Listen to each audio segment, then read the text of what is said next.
Hi Severin staff, this is Carrie. I've been playing around with the way that we can do guided reading from home. This is my beautiful daughter Grace. She just joined Google Meet, which everyone's going to get trained on this week on how to get your students to be able to join Google Meet. Next thing that we're going to do is to then go towards the bottom. If you kind of scroll right there towards the bottom, you have the option to do Present Now. If I click that, I'm going to just do a window.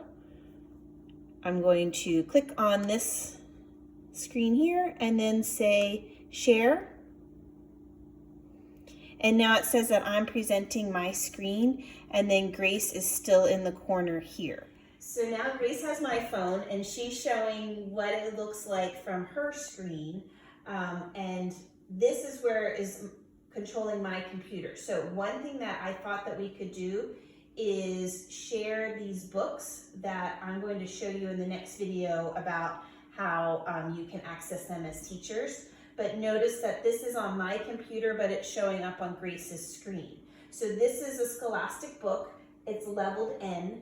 My plan is to have, again, a whole folder with all the different levels of books in them for you to, if you wanted to have guided reading groups. So let's pretend Grace is a level N student.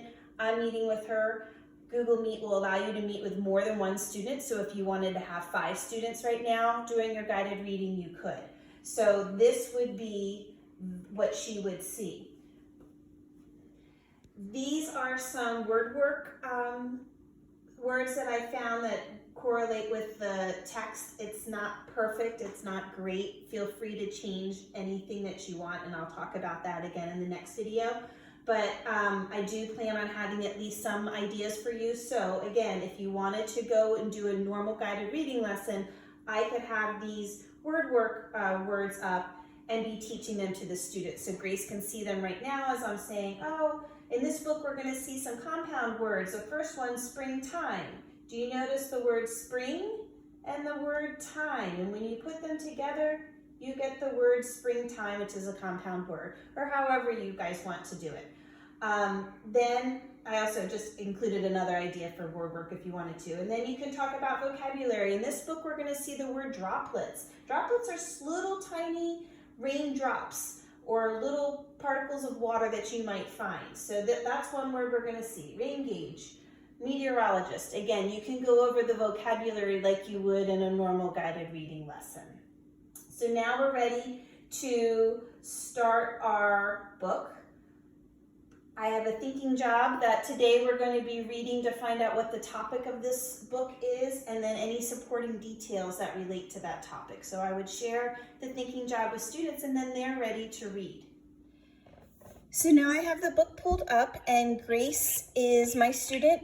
She's in the kitchen, I'm in my living room, and she's going to be reading this. Notice that I have to have this full screen so I can't see her, but I can hear what she's saying. And I'll show you what it looks like for her. So she's going to go ahead and start reading now. I have to control this though. It's not controlled by the student. So Grace, go ahead and start reading Rainy Weather Days.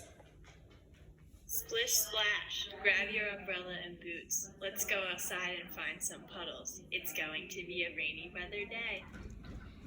Great job, Grace. What do you think the word puddles means in this sentence?